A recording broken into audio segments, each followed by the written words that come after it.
This is a True Crime in Real Time update from True Crime Today and the Hidden Killers podcast.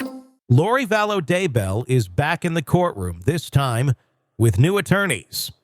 Now her new legal team is moving swiftly to block a court-mandated competency evaluation, an evaluation her previous attorneys had successfully petitioned for just weeks earlier. Their argument? Lori Vallow doesn't need it, and the court should reverse its decision. This is where it gets even murkier. The prosecution isn't having it. They've doubled down, stating in no uncertain terms that the court already found reasonable grounds to proceed with the evaluation, and pulling back now would be a misstep. But that's not all. The prosecution has thrown in a minor concession. They don't mind delaying the evaluation temporarily so the new defense team can get up to speed. In the legal world, such offers are rare, but it speaks to the high stakes of this battle. Behind the scenes, Vallow's legal shuffle has been equally dramatic. Fired attorneys, self-representation bids, and fresh faces on her defense team, all in a matter of weeks. The woman once dubbed the Doomsday Mom seems to be as active in her defense as she was in the horrific saga that put her on trial for the murder of her own children, J.J. Vallow and Tylee Ryan, and the calculated death of Tammy Daybell, her fifth husband's first wife. The judge's decision to defer ruling on Vallow's self-representation request until after a competency evaluation speaks volumes about the court's concerns. Her ability or inability to grasp the gravity of her circumstances has become a central issue, leaving many to wonder, is this about justice or are we peering into the depths of a fractured mind? The trial, originally slated for February 2025, now floats in limbo with no new date in sight. For the families of the victims, this delay is yet another blow in a long, painful journey for closure. The court's decision to wait on the evaluation underscores the necessity of determining whether Vallow can effectively stand trial and participate in her defense. But competency evaluations are no simple affair. They often delve into the psychological labyrinths of defendants, unraveling their mental state at the time of the crime and their current fitness to participate in legal proceedings. In a case as infamous as Lori Vallow's, where every revelation has only deepened the public's fascination, the stakes are even higher. How do you measure the mental state of someone accused of orchestrating such cold-blooded crimes? And more importantly, what happens when justice hinges not just on facts, but on the fragile nature of human cognition? It's hard to imagine a case more complex or unsettling than Lori Vallow's. As the twists keep piling up, it's easy to lose sight of where we stand now. From the defense's latest gambit to the prosecution's unyielding stance, this legal chess match isn't just about getting to trial, it's about what kind of trial we'll even have.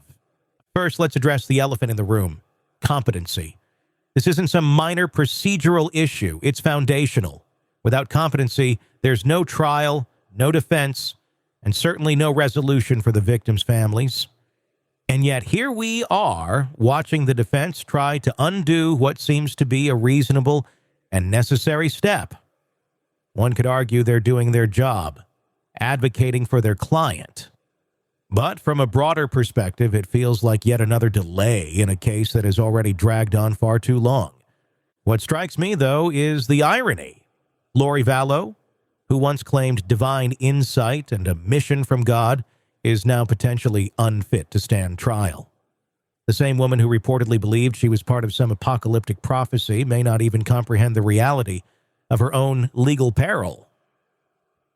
It's a chilling juxtaposition. A person who may have orchestrated unspeakable acts now sitting in a courtroom, possibly unable to fully grasp the consequences. There's another layer to this, one that's often overlooked. The justice system isn't just about punishing the guilty. It's about ensuring the process is fair and just. A competency evaluation isn't designed to absolve Lori Vallow of her crimes. It's meant to ensure that she can engage with her defense and comprehend the charges against her. It's a safeguard, not a loophole. And yet, the delays are agonizing. For the families of JJ, Tylee, and Tammy, each postponement is another painful reminder that closure remains out of reach. The legal system's wheels turn slowly, but in this case, they feel almost stuck in the mud. Still, the question remains, can justice truly be served if the defendant isn't mentally present for her trial? It's a haunting thought, and one that will undoubtedly linger as this case continues to unfold. That's all for now. We'll keep digging and getting you the facts.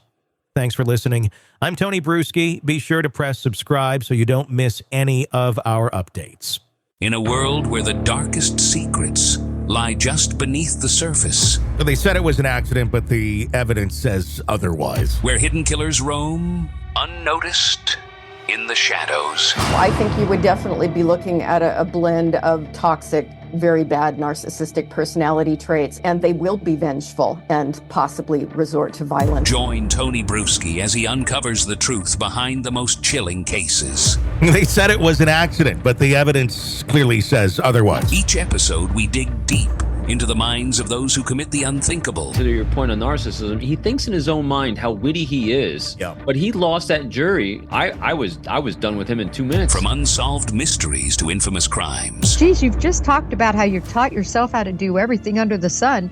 I bet you did a YouTube video, how to best kill somebody with a knife. Hidden Killers with Tony Brueski takes you where few dare to go. How does someone with such a dark secret go unnoticed for so long? With multiple new episodes every single day. We're not just telling stories, we're seeking justice. Listen now on Apple Podcasts or wherever you get your podcasts. Just search for Hidden Killers with Tony Brueski.